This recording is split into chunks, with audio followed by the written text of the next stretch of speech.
Buenas tardes, compañeros. En el día de hoy vamos a estar hablando sobre los errores innatos del metabolismo tipo 1. El grupo está conformado por María Mel, Nemeli Barrios, Isabela Caicedo, Valery Ramírez, Adriana Cecilia y quien les habla, Daniel Cantillo. Aquí tenemos nuestra tabla de contenido con los diferentes síndromes a tratar. El primero de estos es el síndrome de Hurler. Este síndrome también es conocido como mucopolisacaridosis tipo 1, que es un trastorno lisosomal hereditario con patrón de herencia recesivo y es causado por la ausencia de alfa-L-hidronidasa. Esta enzima es la responsable de la degradación de los glucosaminoglicanos y esto conlleva la acumulación de sulfato de dermatán y sulfato de heparina en múltiples tejidos, lo que resulta en un deterioro progresivo y posteriormente la muerte. Estos depósitos de glucosaminoglicanos provocan un agrandamiento y engrosamiento de diversos órganos como el corazón, el vaso, el hígado, los músculos, el tejido conectivo, las articulaciones y el sistema nervioso central, causando así un grave deterioro funcional. El gen afectado es el gen IDUA y se encuentra en el cromosoma 4 en su brazo corto y en la banda 16.3. Para hablar un poco sobre la epidemiología, tenemos que su incidencia es global y es de 1 por cada 100.000 nacidos vivos. Afecta tanto a hombres como mujeres y los síntomas suelen comenzar entre los 6 meses y los 2 años de edad. Y es la forma más grave de mucopolisacaridosis. Para entender un poco más este síndrome, nosotros tenemos que saber qué son los glucosaminoglicanos. Son polisacáridos largos, no ramificados, que están formados por repeticiones de disacáridos, específicamente un azúcar amino y un azúcar ácido. Se encuentran en el tejido conectivo y están unidos a proteínas para formar proteoglucanos, que aportan elasticidad, hidratación y resistencia. Los más importantes o los característicos en este síndrome son el sulfato de dermatán y el sulfato de heparina. El sulfato de dermatán lo podemos encontrar en la piel, en las válvulas cardíacas, en tendones y vasos sanguíneos.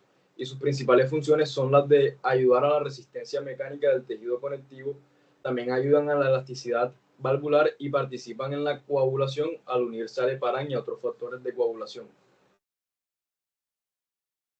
El sulfato de heparina, también conocido como heparina, se encuentra en los mastocitos del hígado, el pulmón, la piel y los vasos sanguíneos, y es un potente anticoagulante natural. Este me activa la antitrombina 3, que inhibe la trombina y el factor 10 activado, deteniendo así la coagulación. También tiene acción antiinflamatoria y antiagregante plaquetaria. Ahora, para conocer un poco sobre la fisiopatología del síndrome, tenemos que saber que cuando se da la mutación del gen IDUA genera una deficiencia o una ausencia de la enzima alfa-L-hidronidasa, por lo que no va a haber degradación de los glucosaminoglicanos y se van a acumular. Estos, cuando se me acumulan, generan un aumento de tamaño del lisosoma porque se acumulan dentro del lisosoma, por lo que va a ocupar más espacio y se va a deformar y va a comprimir otros organelos, y así se altera el metabolismo, la secreción, el transporte intracelular y la señalización. Además de eso, se activan vías de estrés del retículo endoplasmático y la autofagia defectuosa, teniendo como resultado la muerte celular progresiva por daño oxidativo y activación de vías inflamatorias. Este efecto depende del tipo de la célula afectada y del tejido donde se acumulan. Por ejemplo, si se acumulan en cartílago y hueso, se tienen deformaciones óseas y como consecuencia una baja estatura. Si se acumulan en el corazón, se da un engrosamiento valvular y se pueden generar miocardiopatías. Si se acumulan en el hígado y en el vaso, se genera una hepatoesplenomegalia por aumento del volumen celular. Si se acumulan en el cerebro, se genera un retraso mental, convulsiones, deterioro neurológico, y esto es más que todo específico por la acumulación de heparansulfato. Y si se acumulan por la córnea, generan una opacidad por depósitos de glucosaminoglicanos. Ahora, para hablar sobre las manifestaciones clínicas, tenemos que entre sus rasgos característicos se incluyen facie tosca, cabeza grande con huesos frontales prominentes, órbitas oculares muy separadas con ojos saltones, puente nasal plano, labios gruesos y ojos muy abiertos. El cuello puede ser corto y rígido. Esto anteriormente era conocido como gargolismo. En las manifestaciones neurológicas, los niños presentan un retraso progresivo del desarrollo antes de los 2 años y pierden habilidades previamente adquiridas. Se depositan glucosaminoglicanos en las meninges y en la médula espinal, lo que provoca obstrucción del líquido cefalorraquídeo, causando hidrocefalia, comunicante de alta presión y convulsiones. También se genera un aumento de la presión intracraneana y me generan signos de irritación meningia. En las manifestaciones respiratorias, los pacientes suelen desarrollar infecciones frecuentes de oído, senos paranasales y pulmones, y con secreciones espesas, lo que conlleva visitas frecuentes a urgencias y hospitalizaciones. El engrosamiento de los tejidos blandos de la nariz, la faringe, las amígdalas, los adenoides, junto con anomalías en el cartílago traqueal, provocan una obstrucción progresiva de las vías respiratorias y apnea del sueño. Además, en algunos pacientes la apnea del sueño, si no es diagnosticada, puede causar hipoxemia durante la noche y esto me lleva a complicaciones como hipertensión pulmonar y col pulmonar. En las manifestaciones cardíacas se incluyen miocardiopatías, fibrolastosis endocárdica, regurgitación valvular e insuficiencia cardíaca. Los depósitos de glucosaminoglicanos en los vasos sanguíneos me provocan un estrechamiento difuso de las arterias coronarias. Algunos pacientes no tratados desarrollan lesiones irregulares en la aorta. La mayoría de los pacientes con este síndrome grave fallecen por insuficiencia cardíaca antes de los 10 años y se recomienda que los pacientes se sometan a una evaluación cardíaca cada 1 o 2 años tras el diagnóstico inicial de este síndrome. Ahora, para hablar de las manifestaciones gastrointestinales, tenemos que saber que la deglución puede que se vea afectada y se dificulta debido al depósito de estos glucosaminoglicanos en el tejido muscular de la lengua, lo que produce macroglosia y puede afectar el habla. Los pacientes también desarrollan hernias umbilicales e inguinales a los pocos meses de vida y esto es uno de los primeros signos clínicos. También se observan hepatoesplenomegalia. En el sistema musculoesquelético, los pacientes pueden tener una estatura normal durante la lactancia, pero su crecimiento se detiene a los 2 años y es posible que no alcancen una estatura mayor a 1,20 metros. Las anomalías esqueléticas aparecen alrededor de los 6 meses, pero se hacen más evidentes clínicamente entre los 10 y los 14 meses. Se observa un rápido aumento del tamaño de la cabeza debido a la craneosinostosis e hiperostosis del cráneo, y es frecuente que la curvatura normal de la columna lumbar se produce una apariencia de joroba denominada deformidad de Gibus, que es una cifosis dorsal. Los pacientes pueden desarrollar rigidez articular progresiva y contracturas que limitan la movilidad y son dolorosas. En las manifestaciones oculares, la opacidad corneal se produce debido a la alteración estructural del estroma corneal y al desajuste de las fibrillas de colágeno, lo que puede provocar ceguera, y también pueden aparecer degeneración retiniana y compresión del nervio óptico durante el primer año de vida. En las manifestaciones auditivas, los glucosaminoglicanos se pueden acumular en las trompas del oído medio e impiden su drenaje y esto provoca infección de oído recurrente. Los pacientes suelen desarrollar hipoacusia conductiva y neurosensorial combinada. Y ya por último tenemos que en las manifestaciones tegumentarias el cabello suele ser grueso y más abundante que en los niños normales y son frecuentes las marcas de nacimientos azuladas conocidas como manchas mongólicas.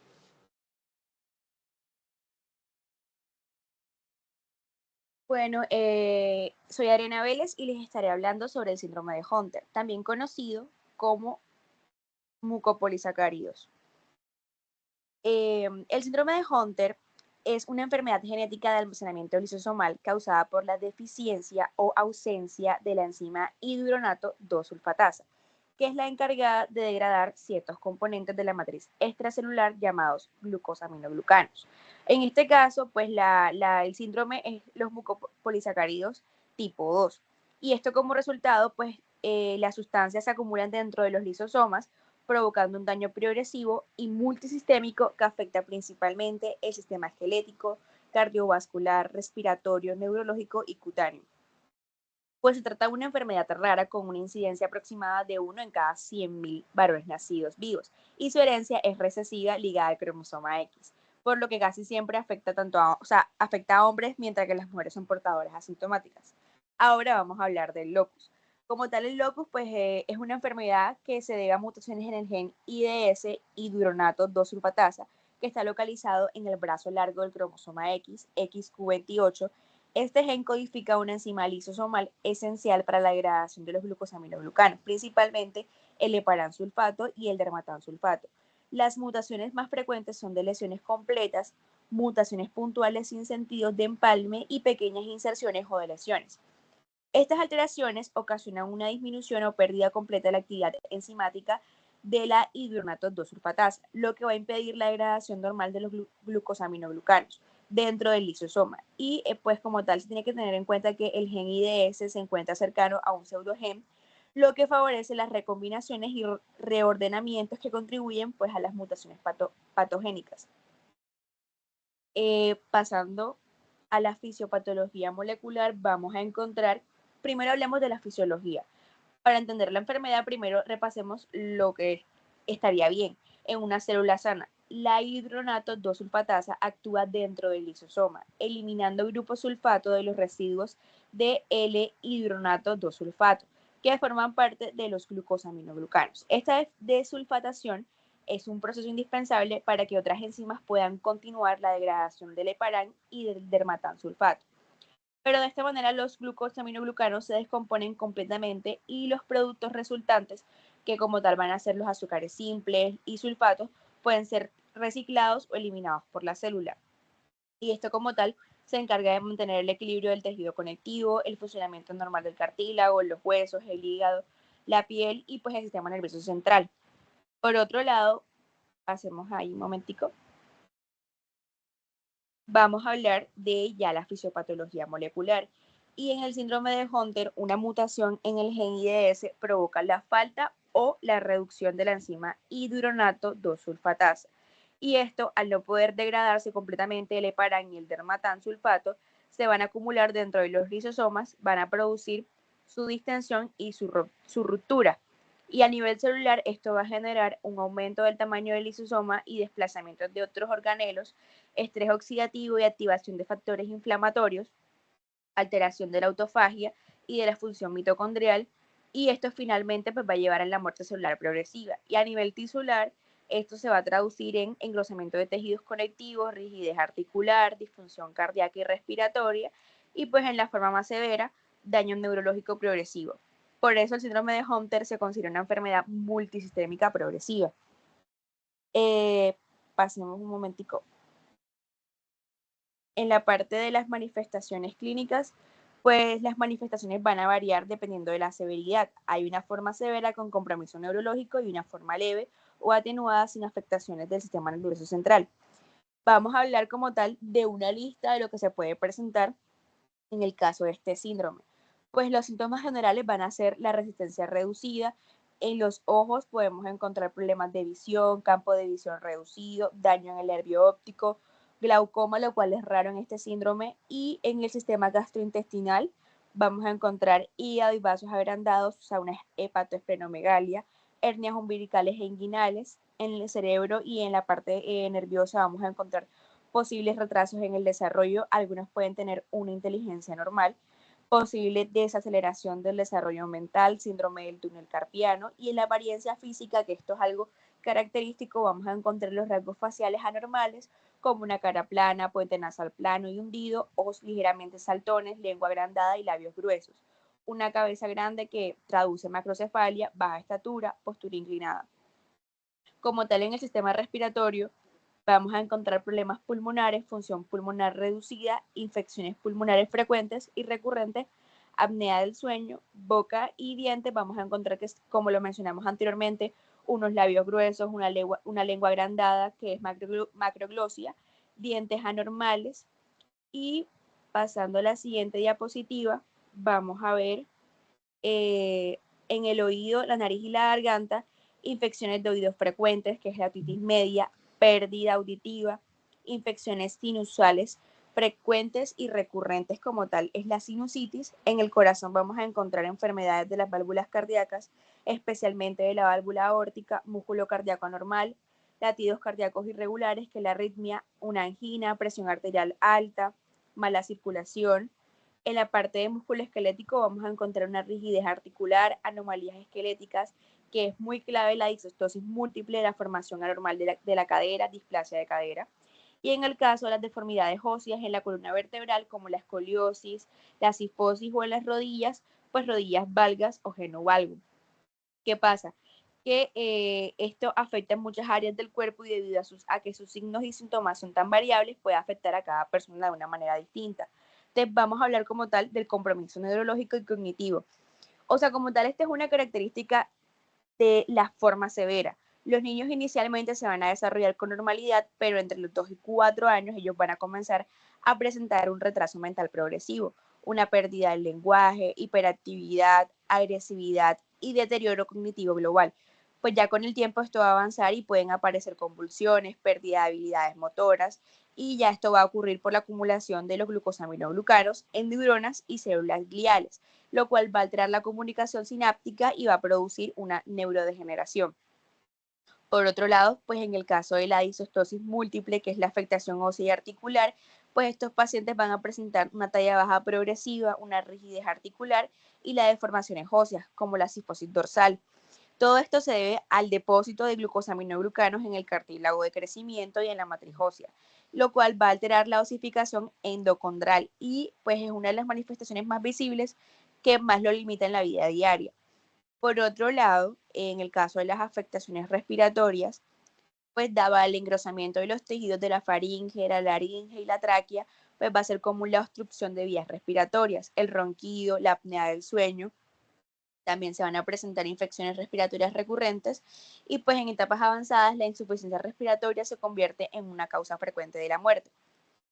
En la parte pues ya que ellos sufren de un compromiso cardiovascular se va a manifestar con engrosamiento de las válvulas cardíacas, principalmente la mitral y la aórtica, lo que puede generar una insuficiencia valvular y una miocardiopatía restrictiva, pues el depósito de glucosaminoglucanos en el endocardio y el miocardio causa la fibrosis y la reducción de la función cardíaca.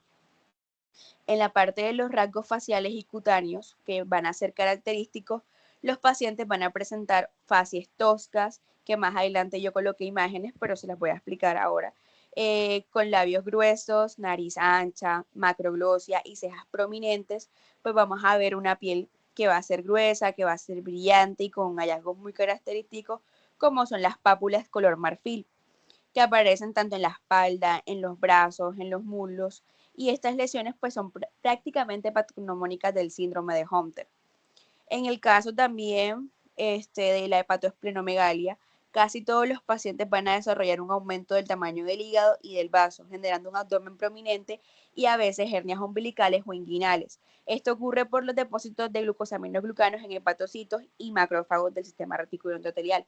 Ahí podemos ver como en la radiografía de tórax y abdomen, se observa una escoliosis, que es lo que yo mencionaba anteriormente, y pues la fascia característica de los pacientes, que va a ser la cara redonda, la va a ser la nariz ancha, la fascia tosca, la baja estatura, y podemos ver en ese paciente en la figura 3 que se visualiza más que todo la hernia umbilical, que en este caso es de 6 centímetros de ancho, pero de diámetro. Pero además de esto, ellos van a presentar afectaciones auditivas. Se va a presentar una hipoacusia conductiva o neurosensorial, porque el depósito de glucosaminoglucanos en el oído medio y la trompa de Eustaquio predispone a una otitis crónica. Y pues en las manifestaciones oculares, a diferencia de otras mucopolisacáridos, la córnea va a permanecer clara, que esto es algo que nos va a permitir diferenciarlos y hacer como, o sea, en el caso del diagnóstico diferencial, esta parte es súper importante. La ausencia de la opacidad corneal es un signo diferencial que permite distinguir el síndrome de Hunter del síndrome de Hurley. Y se deben tener en cuenta los signos patognomónicos, que los voy a repetir: la pápula color marfil, la ausencia de opacidad corneal, que es algo diferencial, y pues se debe tener en cuenta que es una herencia ligada al cromosoma X, lo cual afecta casi exclusivamente a los varones. Y ya, puedes seguir.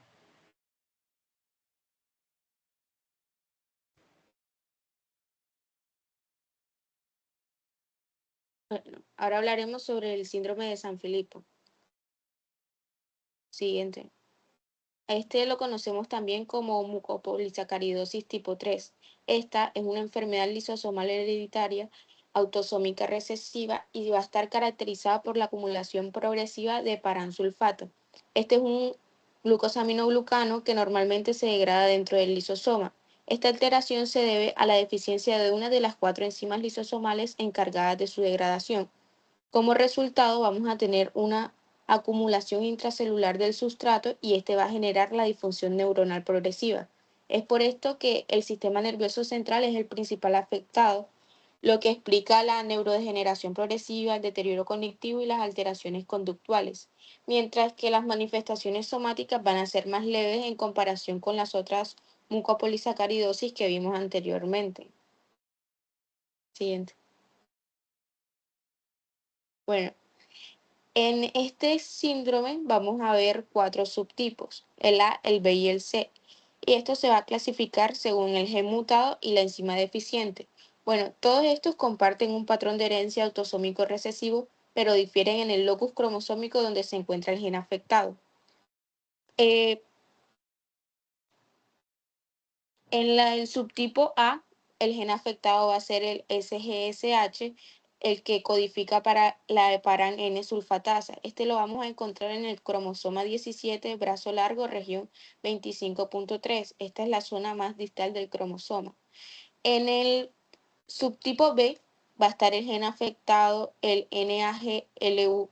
Este va a codificar a la alfa N-acetil glucosa nidasa. Este va a estar ubicado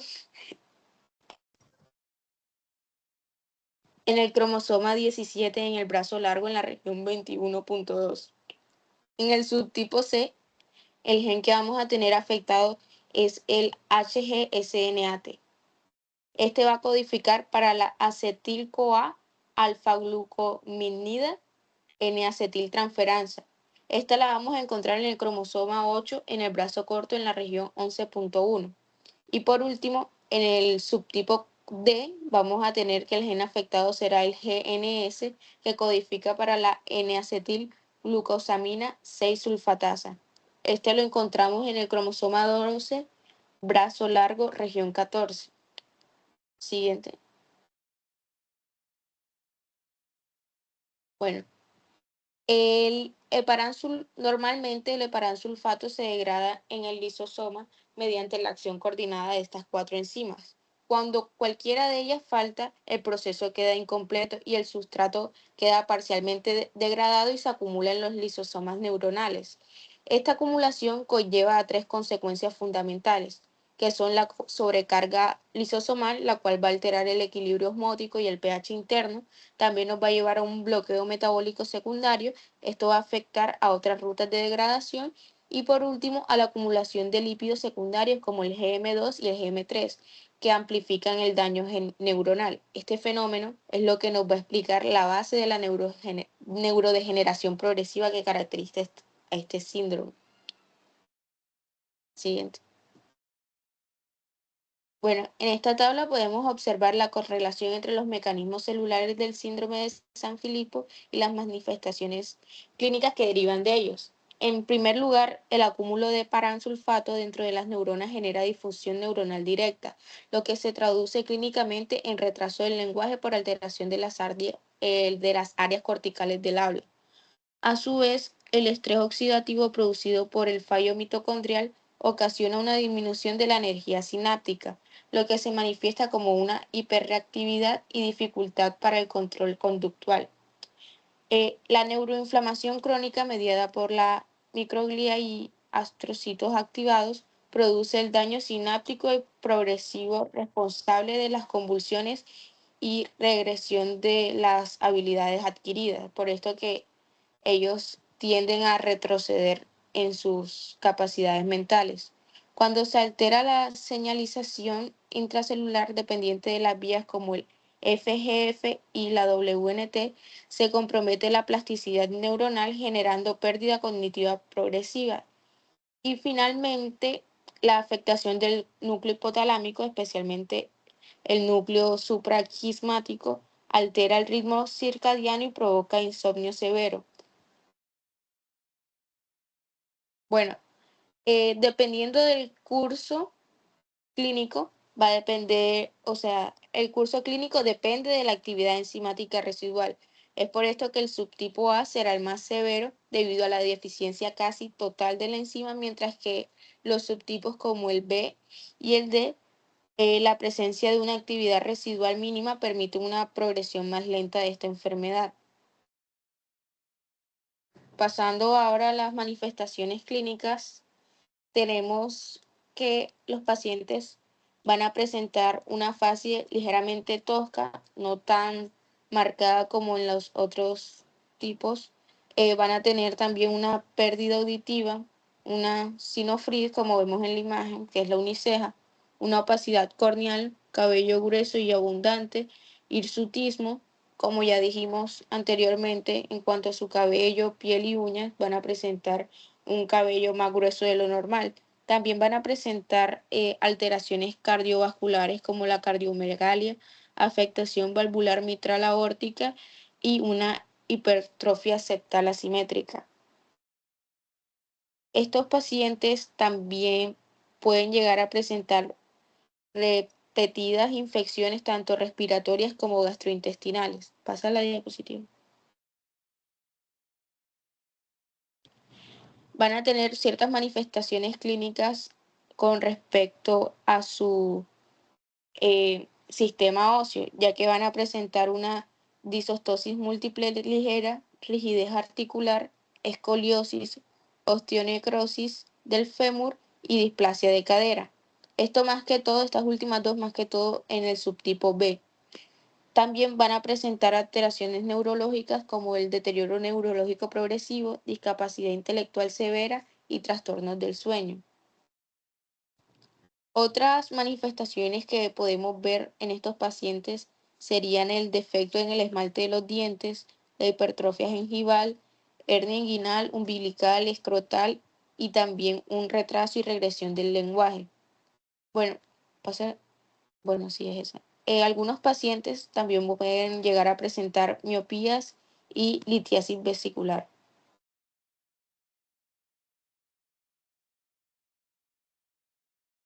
Bueno, habla María Guadalupe Amel.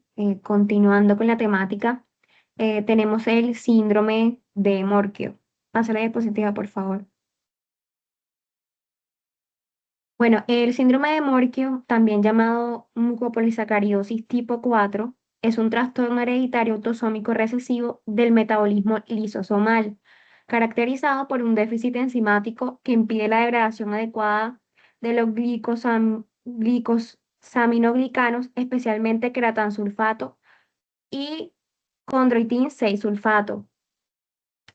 Como consecuencia, estos GAGs se acumulan en tejidos, principalmente cartílago, hueso y otros tejidos conectivos, produciendo un fenotipo clínico dominado por displasia esquelética progresiva, talla baja desproporcionada, deformidades óseas y alteraciones articulares, conservando la inteligencia normal en la mayoría de los pacientes. La incidencia estimada de este síndrome es de aproximadamente 1 en 200.000 nacimientos, aunque algunos estudios sugieren una cifra entre 1 en 75.000 y 1 en 300.000. Este es un trastorno hereditario que afecta a hombres y mujeres por igual. Pasa, por favor. Bueno, existen dos diferentes tipos de deficiencias enzimáticas que se han encontrado como causa del síndrome de Morquio. Cada uno de los desórdenes se llama tipo A y tipo B. Los nombres de las enzimas son N-acetilgalactosamina 6-sulfatado en el tipo A, también llamado galactoso 6-sulfatado, y beta-galactosidase en el tipo B. En la mucopolisacaridosis tipo A, que es la forma más común, fue primeramente reconocida como la forma más severa de este desorden. La tipo B fue inicialmente considerada como una forma leve o una variante del síndrome de Morquio. Hoy en día se ha reconocido que la forma severa y leve del síndrome no son causados por la deficiencia de una misma enzima, pero que cada uno de estos tipos tienen en sí su propio espectro de severidad clínica. En general, los individuos que tienen la tipo B tienen problemas similares, pero tienden a ser afectados más levemente que los que presentan la tipo A. Ambas enzimas involucradas, bueno, llevan a la descomposición química del sulfato queratán, que este es un tipo de glicosaminoglicano. El sulfato queratán es primariamente encontrado en los huesos y en los tejidos. La acumulación de este sulfato en los huesos y tejidos es responsable de la mayoría de los problemas que afectan a los pacientes con ambos tipos de trastorno. Pasa la diapositiva, por favor. Bueno, continuando con los genes y locus involucrados, tenemos que en el síndrome de Morquio tipo A se produce por una deficiencia en la enzima N-acetilgalactosamina 6-sulfato-sulfatasa, codificada por el gen GALS que se encuentra en el cromosoma 16q24.3. El síndrome de Morquio tipo B se produce por una deficiencia en la enzima beta-galactosidasa, codificada por el gen GLB1, localizado en el cromosoma 3p22. Pasa la diapositiva. Bueno, normalmente los GAGs se degradan en los lisosomas por una secuencia enzimática. Cada enzima quita un residuo químico concreto. Si una de estas enzimas falta o es defectuosa, los polisacáridos parcialmente degradados se acumulan dentro de los lisosomas de células específicas, sobre todo condrocitos, fibroblastos y células del cartílago. Esa acumulación inicia una cascada patológica que altera la estructura y función del tejido conectivo y óseo. Pasa la diapositiva, porfa. Hay una serie de eventos o consecuencias bioquímicas celulares. Encontramos la acumulación lisosomal de GAGs. Estos lisosomas aumentados se presentan con material no degradado que distiende la célula y altera la homeostasis. Esto viene siendo uno de los eventos primarios. Disfunción de condrocitos y matriz extracelular. En el cartílago de crecimiento y la placa epifisiaria, la acumulación de GAGs altera la secreción y organización de colágeno y proteoglicanos. Produce matriz extracelular más frágil y una señalización anómala. El resultado que tenemos es una disostosis múltiplex, es decir, una alteración del crecimiento y modelado óseo. Tenemos también estrés del retículo endoplasmático y respuesta celular a este estrés. Mutaciones que producen proteínas mal plegadas pueden inducir estrés del retículo endoplasmático y activación de la apoptosis celular. Como cuarto punto, tenemos la autofagia defectuosa y estrés oxidativo. La sobrecarga lisosomal puede inhibir la autofagia funcional, acumulando organelos dañados y aumentando especies reactivas de oxígeno. Esto contribuye al daño celular secundario e inflamación. Y por último, inflamación y mediadores proinflamatorios. Aquí la acumulación lisosomal activa señales inflamatorias locales, lo que amplifica el daño del tejido y la degradación de la matriz extracelular. Esto implica el dolor articular y la progresiva degradación articular. Pasa, por favor. Bueno, el patrón de herencia del síndrome de Morquio es un patrón de herencia autosómico recesivo. Para que una persona manifieste la enfermedad, debe heredar dos copias mutadas del gen implicado, una de cada progenitor. Los padres son portadores asintomáticos. Cada uno tiene una copia mutada, pero no presenta síntomas porque la copia restante funciona. En cada embarazo, los riesgos son 25% de presentar hijo afectado, 50% de presentar un hijo portador y 25% de presentar un hijo sano no portador. Pasa, por favor. Bueno, dentro de los problemas clínicos que se presentan en esta patología, encontramos problemas en el crecimiento. Los niños afectados con el síndrome de Morquio usualmente crecen normalmente al principio, pero su crecimiento comienza a retrasarse cerca de los 18 meses de edad. Aquellos individuos afectados severamente por esta enfermedad paran de crecer totalmente cerca de los 8 años de edad. La altura máxima es de más o menos entre 3 a 4 pies. Otros individuos con Morquio continúan creciendo hasta su adolescencia y pueden alcanzar 5 pies de altura. El tronco del cuerpo es relativamente más corto que las extremidades. Pasa la diapositiva. Bueno, las características físicas presentes en esta patología encontramos que la cara es alterada a cierto punto debido a la enfermedad. La boca tiende a ser más ancha, la quijada es cuadrada y el puente de la nariz es plano. Y el cuello es muy corto, pero la textura del cabello no se ve afectada como en otros desórdenes. Si se mira un diagrama del esqueleto, se verá que el esternón está unido con la espina dorsal por medio de las costillas. En este síndrome, el crecimiento de la espina dorsal es afectado.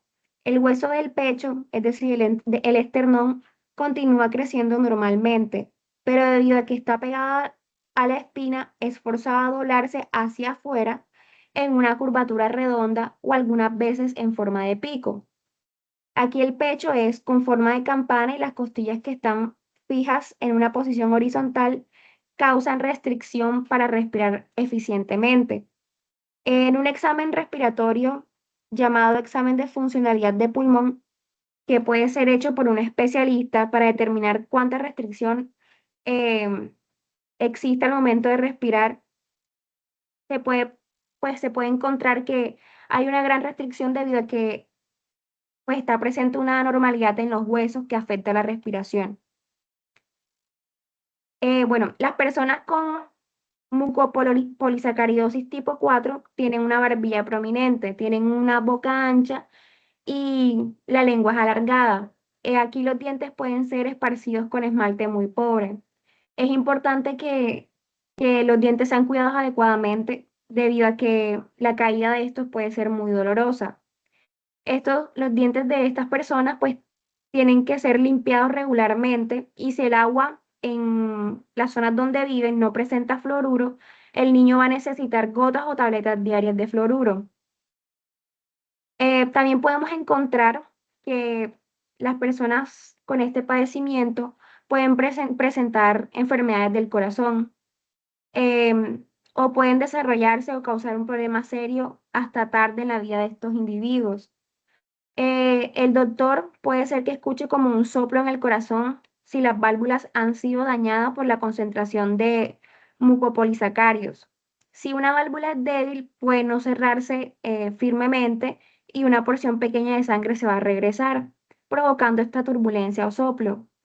Muchos individuos con síndrome de Morquio desarrollan problemas de bloqueo o goteo en las válvulas del corazón. Algunos individuos pueden también desarrollar problemas en las válvulas de la aorta. Estos pueden progresar lentamente por años sin ningún efecto clínico aparente. Y si esta condición empeora, una operación puede ser necesaria para reemplazar las válvulas dañadas. Pasa, porfa. Podemos encontrar que estas personas presentan problemas en el sistema musculoesquelético. Esto viene siendo un signo cardinal para el diagnóstico.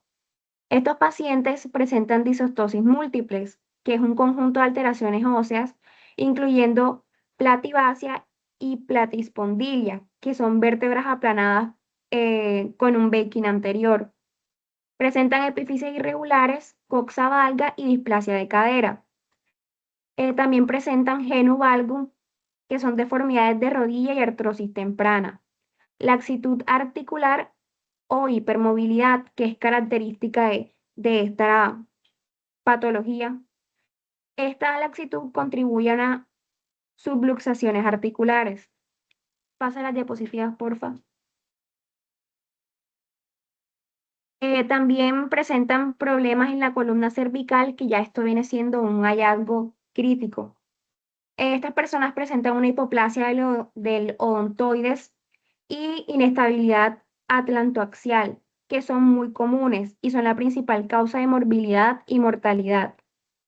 Es importante aquí la evaluación temprana y los exámenes de imagenología.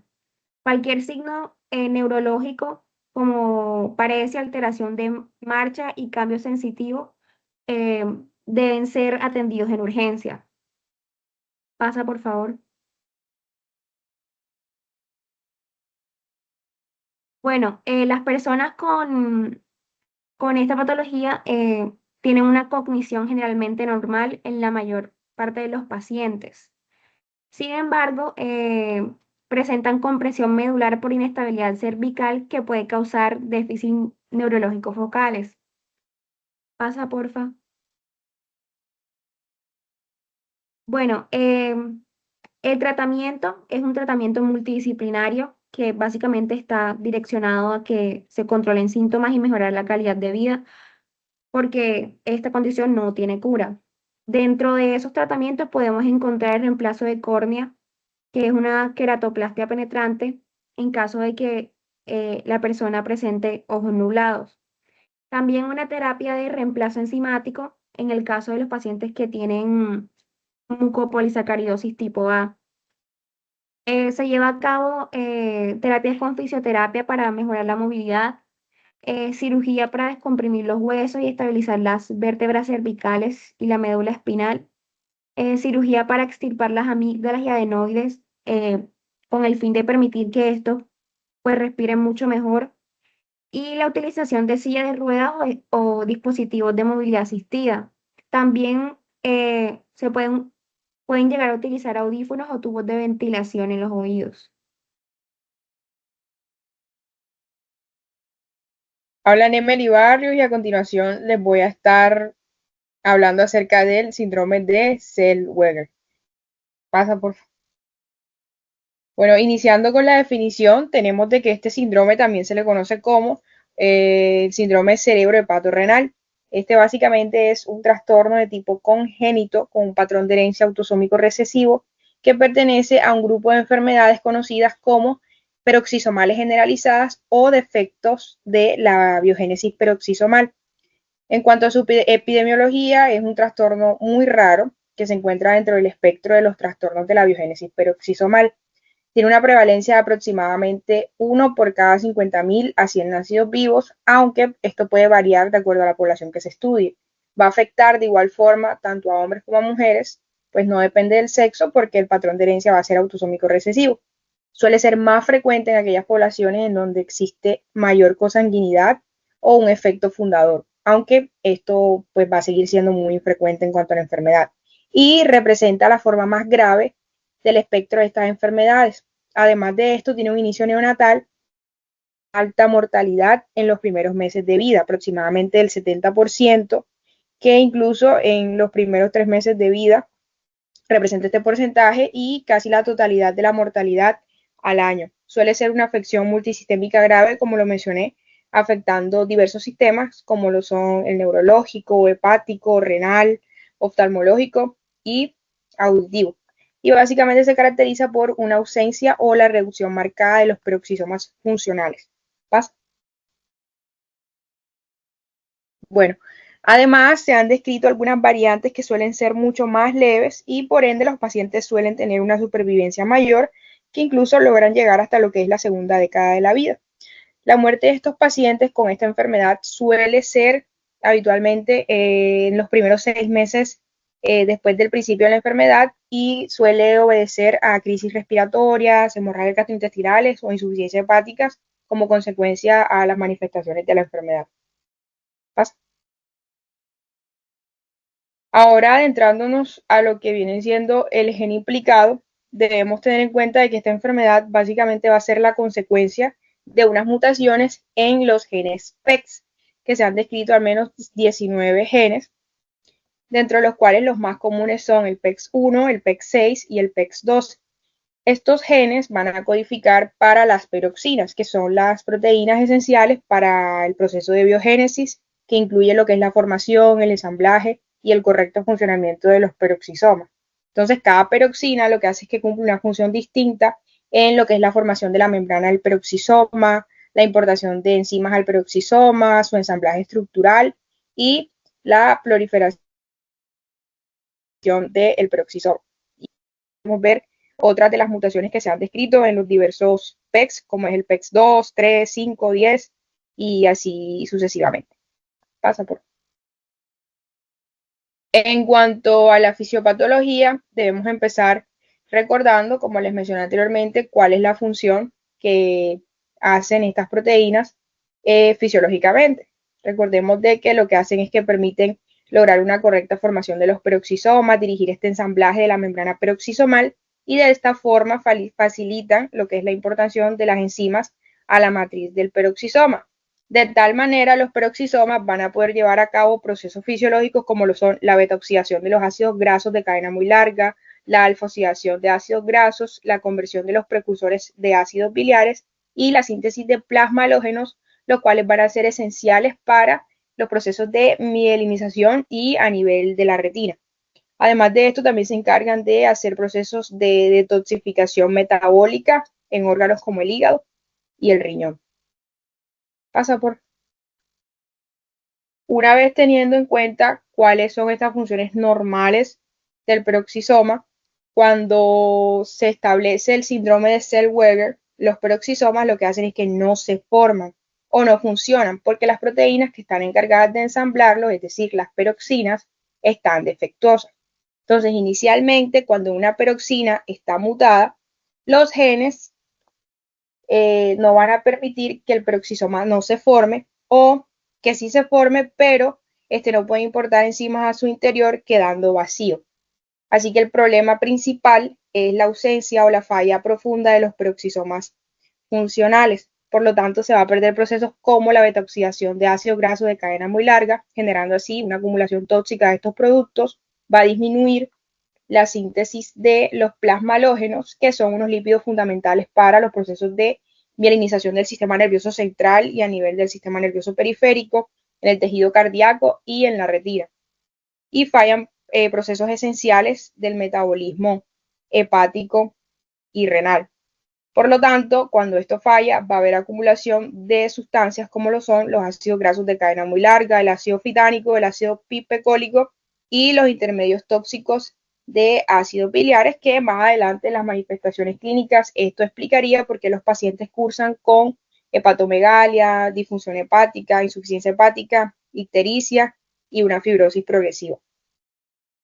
¿Pasa? Entonces, recordando un poco, ya como resumen de toda esta fisiopatología molecular, estas mutaciones en los genes PEX van a dar estos peroxisomas no funcionales, por lo tanto las células no van a poder establecer este proceso de ensamblaje de los peroxisomas e importar las enzimas de manera defectuosa. Por lo tanto, todas estas rutas metabólicas van a fallar el proceso de beta-oxidación de ácidos grasos, la síntesis de plasmalógenos, el metabolismo de los ácidos biliares y la degradación de ácidos orgánicos como el fitánico y el pipecólico que cuando se acumulan lo que van a generar es un efecto neurotóxico, explicando las manifestaciones clínicas que vamos a ver más adelante. Además, va a haber daño estructural a nivel del sistema nervioso central, ya que las neuronas van a tener un fallo en la migración, generando lo que son las heterotopías, es decir, las neuronas no van a llegar al sitio correcto en la corteza cerebral. Esto a su vez pues va a causar malformaciones a nivel cortical, el riesgo de convulsiones en los pacientes y un retraso cognitivo extremo. A su vez, los pacientes van a cursar con dismielinización debido a esta falta de plasmalógenos y la acumulación de los lípidos tóxicos, ya que la mielina pues se está formando mal o no se forma y la sustancia blanca pues va a ser anormal. Como consecuencia, esto va a generar en los pacientes una hipotonía, espasticidad posterior y defectos neurológicos. ¿Pasa? Pasando a las manifestaciones clínicas del síndrome de Zellweger, debemos tener en cuenta de que cuando las manifestaciones son más tempranas, pues van a indicar que hay un mayor nivel de severidad. Esto suele obedecer más que todo en los bebés, en donde podemos ver características muy típicas que corresponden a las dismorfias craneofaciales en estos pacientes. Vamos a encontrarlos con una frente alta y prominente, con una cara pequeña y aplanada, un puente nasal ancho y deprimido, con ojos oblicuos o rasgados, picando interno e hipertelorismo, como lo podemos ver en las imágenes que están en la diapositiva. Y asimismo también se describe que estos pacientes van a presentar diástasis de las suturas craneales o unas fontanelas extremadamente amplias, lo que explicaría también, por ejemplo, estos pacientes que cursen con una macrocefalia. Pasa. Y aquí también podemos ver cómo hay procesos de displasias óseas. Podemos ver un paciente que a nivel morfológico, pues sus tejidos óseos se encuentran comprometidos. Hay una hipotonía generalizada en lo que es el esqueleto axial. Podemos ver cómo se encuentra localizada en lo que es la cabeza, la disminución del tono muscular en lo que es el tronco, el cuello y la cabeza, como les mencioné. Y la heterotopía, que corresponde a este fallo en la migración neuronal. Y también podemos encontrar el hipertelorismo, pacientes que cursan con ictericia y la insuficiencia hepática por la acumulación de todos estos metabolitos tóxicos a nivel del hígado, pacientes con micrognatia y, de nuevo, la fascia de estos pacientes característica, la cabeza ancha, frente alta y prominente. Y a continuación, pasar a otra diapositiva.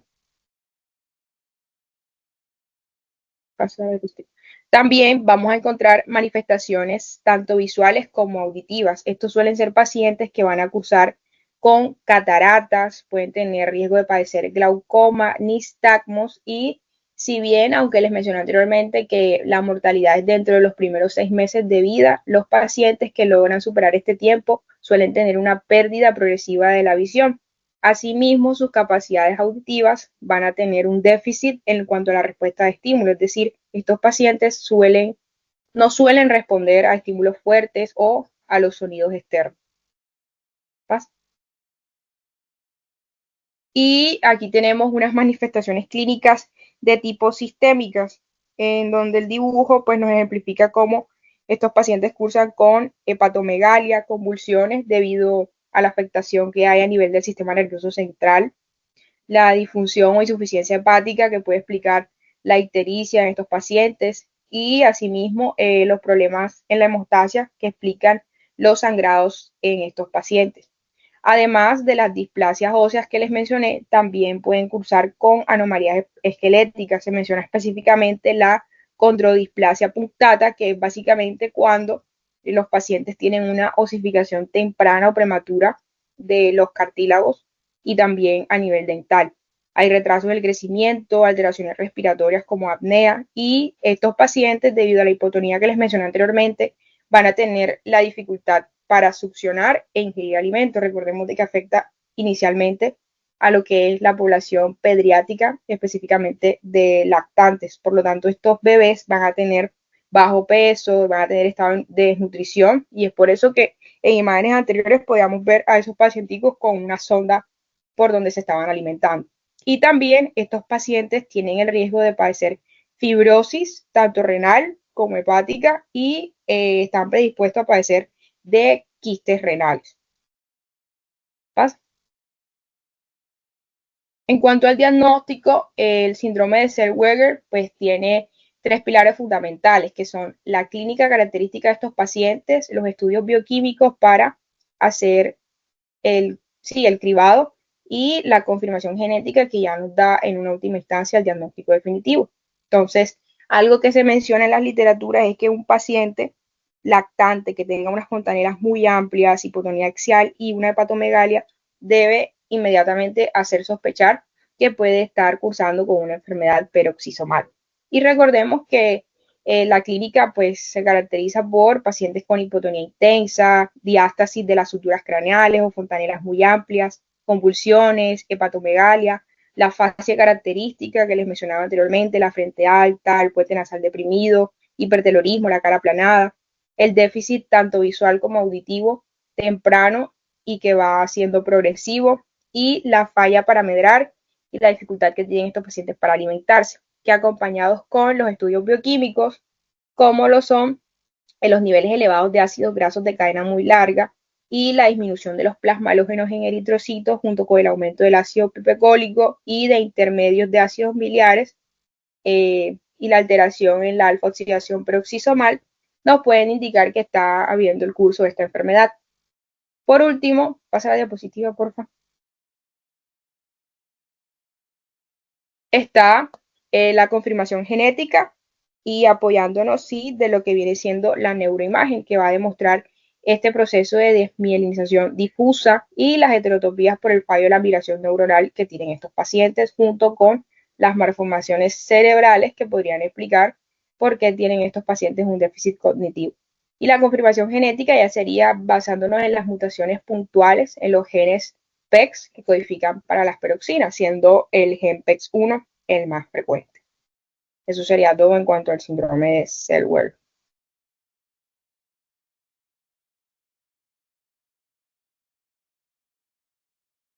Ok, ya por último, hablemos sobre la enfermedad de Fabry. Pasa a la siguiente diapositiva. Pues la enfermedad de Fabry es un trastorno hereditario de depósito lisosomal progresivo y multisistémico del catabolismo de los glicoesfingolípidos.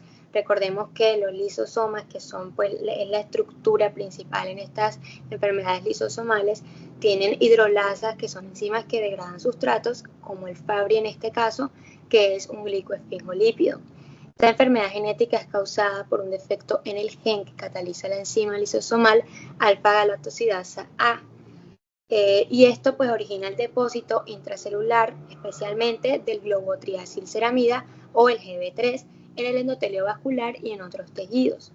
La deficiencia de esta enzima pues conduce a la incapacidad de catabolizar ciertos esfingolípidos, causando pues el daño principal, que es el depósito intralisosomal de sustrato del GB3 en diferentes tipos de células. Siguiente diapositiva.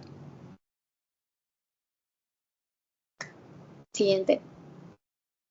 Ok, en cuanto a al gen y al locus implicado, la enfermedad de Fabry es causada pues, por mutaciones en el gen GLA, que codifica a la enzima alfa-galactosidasa A en el cromosoma XQ22.1. También existe una variante cardíaca de la enfermedad de Fabry y también es causada por la mutación en el gen GLA. Siguiente diapositiva. Ok, en cuanto a los fenotipos, la enfermedad de Fabry puede presentarse de diferentes formas y esto depende principalmente en la edad en que aparecen los primeros síntomas. Entonces, existen dos fenotipos principales. Tenemos el fenotipo clásico, en el cual los síntomas se manifiestan desde la infancia o la adolescencia. El signo más característico en este fenotipo es la sensación de ardor o dolor intenso en las manos y los pies, que puede aparecer incluso desde los 2 años de edad. Y en cuanto al fenotipo atípico o de inicio tardío, en este caso las personas no presentan síntomas hasta la adultez, generalmente después de los 30 años. Muchas veces el primer signo en este fenotipo es una insuficiencia renal o una enfermedad cardíaca sin que haya habido síntomas evidentes en la infancia. Siguiente diapositiva. Ok, hablemos ahora sobre el patrón de herencia. La enfermedad de Fabry tiene un patrón de herencia tipo recesivo ligado al cromosoma X. Esto significa, pues, obviamente que afecta principalmente a los hombres, ya que ellos solamente tienen un cromosoma X. Y pues si este cromosoma, si este X está mutado, pues desarrollan la enfermedad. Hablando un poquito de epidemiología, en cuanto a su frecuencia, se estima que aproximadamente uno de cada 40.000 hombres presenta la forma clásica, mientras que la forma típica o de inicio tardío es más común, afectando entre 1 de cada 1.500 a 4.000 hombres. Por otro lado, también se pensaba que las mujeres heterocigotas eran solo portadoras, pero hoy se sabe que no siempre es así. Y esto es debido al efecto Lyon, el efecto de la ionización, que es la inactivación al azar de uno de los cromosomas X, y muchas mujeres pueden tener actividad enzimática reducida y desarrollar síntomas de diferente severidad. En cuanto a los hombres con fenotipo clásico, la actividad de la enzima alfa-galactosidasa A es muy baja o incluso nula, y esto pues es lo que provoca la acumulación de glicoesfingolípidos. Siguiente diapositiva. Bien, ahora hablemos sobre la fisiopatología. De manera general, sabiendo que pues hay deficiencia o ausencia pues de la enzima alfa-galactosidasa A, que ya sabemos que es la encargada de degradar el GB3 dentro de lisosomas, pues si esta no funciona correctamente, el GB3 se acumulará progresivamente en las células endoteliales, renales, cardíacas y neuronales. Esta acumulación desencadena una serie de efectos, como lo es la acumulación pues, de GB3 dentro de las células, alteraciones estructurales en los vasos sanguíneos, activación del endotelio y aparición de un estado protrombótico, que quiere decir que va a haber una mayor tendencia a formar coágulos. Esto quiere decir que pues, la enfermedad de Fabry es multisistémica, afecta a varios órganos y tejidos dentro del cuerpo. por lo que voy a explicar la fisiopatología de cada uno de estos sistemas y cómo pues se va desarrollando la enfermedad en cada uno de estos sistemas. Siguiente diapositiva. Y pues empezamos con la fisiopatología vascular, que básicamente es el resultado directo pues del acúmulo de GB3 y del daño endotelial. ¿Qué va a generar esto? Va a generar una vasculopatía sistémica con una isquemia tisular progresiva. Entre los factores implicados pues están el depósito de GB3, las alteraciones estructurales de la pared de los vasos sanguíneos, la activación del endotelio y pues el estado protrombótico, que como habíamos dicho aumenta el riesgo de coágulos. También acerca pues de la fisiopatología cardíaca, en el corazón también hay depósito de estos glicoesfingolípidos y va a haber un remodelado de las arteriolas, lo que reduce la reserva de flujo coronario. Sin embargo, la cantidad de depósito no siempre explica el daño, pues ya que también hay mecanismos secundarios, como por ejemplo la fibrosis y la inflamación, que pues exacerban muchísimo más esto. Y pues como resultado se desarrolla una hipertrofia ventricular, arritmias y disfunciones cardíacas progresivas. Siguiente diapositiva. En cuanto a la fisiopatología renal, en los riñones el daño aparece de forma precoz en los podocitos junto con fibrosis de las células epiteliales, lo que altera pues la membrana basal glomerular. Puede haber también una lesión renal incluso antes de que aparezca la proteinuria y con el tiempo pues esto progresa hacia una insuficiencia renal crónica. Y ya por último, en cuanto a la fisiopatología del sistema nervioso, en el sistema nervioso periférico se acumula GB3 en las células del SWAM y en los ganglios dorsales raquídeos, afectando las fibras alfa, delta y C. Esto pues provoca el dolor neuropático intenso y también alteraciones autonómicas como problemas de sudoración o regulación de la presión arterial que pues vamos a ver más adelante dentro de las manifestaciones clínicas. Siguiente diapositiva. Bien, la enfermedad de Fabry se manifiesta pues de múltiples maneras ya que afecta pues a varios sistemas. En cuanto a las manifestaciones cutáneas, que es como la principal o la más sobresaliente, tenemos el angioqueratoma, que es como la lesión cutánea más característica de esta enfermedad, o por decir la estructura hepatoneumónica, y el angioqueratoma, que son las tres imágenes que tenemos en la parte superior. Es básicamente una proliferación de vasos sanguíneos dilatados en la dermis superior, y esto es secundario a la disfunción endotelial y pues a la fragilidad de los vasos sanguíneos. Esto suele aparecer entre los 5 y los 15 años y afecta principalmente el área entre el ombligo, las rodillas, pero también puede observarse en los labios, en las manos, pies, orejas y mucosas. Estas manifestaciones, los angioqueratomas, son benignos, pero pueden sangrar o causar pues molestias estéticas. También tenemos la hipohidrosis o la anhidrosis, que ya sabemos que la disminución o ausencia de sudoración es una manifestación temprana y frecuente debido al daño en las glándulas sudoríparas y a la neuropatía de fibras pequeñas. Es decir, también hay una combinación de las manifestaciones neurológicas. Esto genera pues intolerancia al calor, fiebre e incapacidad para realizar ejercicio prolongado. Aquí tenemos la imagen pues de la hipohidrosis. Y ya como en casos menos frecuentes tenemos la hiperhidrosis compensatoria, que se da más que todo en mujeres. También podemos tener en cuenta dentro de las manifestaciones clínicas el linfedema, que puede presentarse por la acumulación de glucolípidos en los vasos linfáticos, causando pues edema crónico. En cuanto a las manifestaciones neurológicas, ya habíamos dicho que hay un acúmulo de GB3 en las células de Schwann y los ganglios de la raíz dorsal, y esto va a producir pues la neuropatía y va a ser la responsable de las acroparestesias, que es el dolor urgente, el ardor o sensación de hormigueo en las manos y en los pies, y esto pues es exacerbado por el calor, el ejercicio o el estrés, y estas crisis dolorosas son uno de los primeros síntomas de la enfermedad y puede ser altamente incapacitante. Y a nivel del sistema nervioso central, la vasculopatía cerebral puede originar isquemia, infartos laculares o accidentes cerebrovasculares, incluso también en adultos jóvenes. Y esto pues ya hablando de las complicaciones que tienen todas estas manifestaciones clínicas iniciales.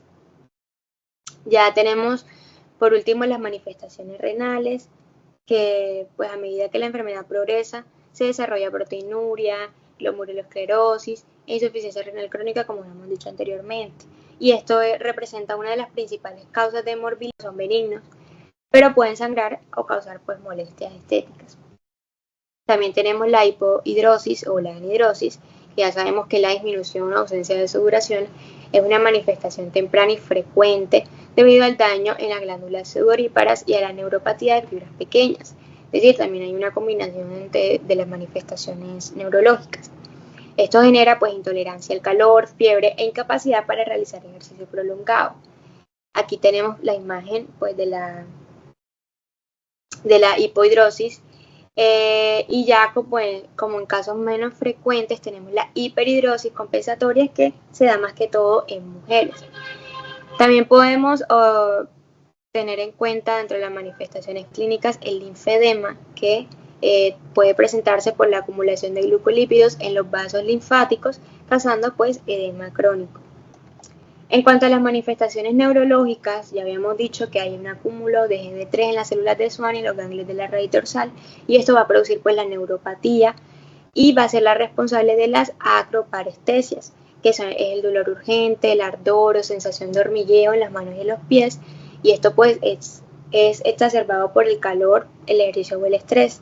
Y estas crisis dolorosas son uno de los primeros síntomas de la enfermedad y puede ser altamente incapacitante. Y a nivel del sistema nervioso central, la vasculopatía cerebral puede originar isquemia, infartos laculares o accidentes cerebrovasculares, incluso también en adultos jóvenes. Y esto pues ya hablando de las complicaciones que tienen todas estas manifestaciones clínicas iniciales. Ya tenemos por último las manifestaciones renales, que pues a medida que la enfermedad progresa se desarrolla proteinuria, glomerulosclerosis e insuficiencia renal crónica, como hemos dicho anteriormente. Y esto representa una de las principales causas de morbilidad y mortalidad en estos pacientes. Y pues en fases avanzadas puede requerirse diálisis o trasplante renal. Siguiente diapositiva.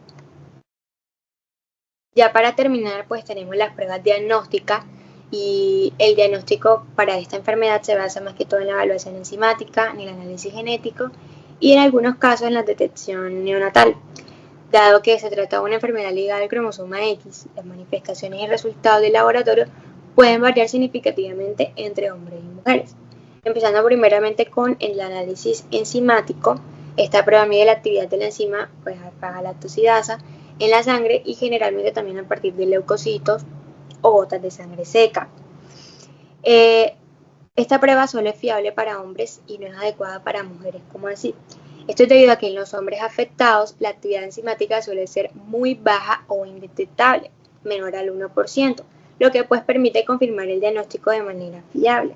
En cambio, en las mujeres portadoras esta prueba no es confiable, ya que, como habíamos dicho anteriormente, el fenómeno de la ionización inactiva aleatoriamente un cromosoma X, y pues algunas células pueden expresar el gen normal y otras el gen mutado.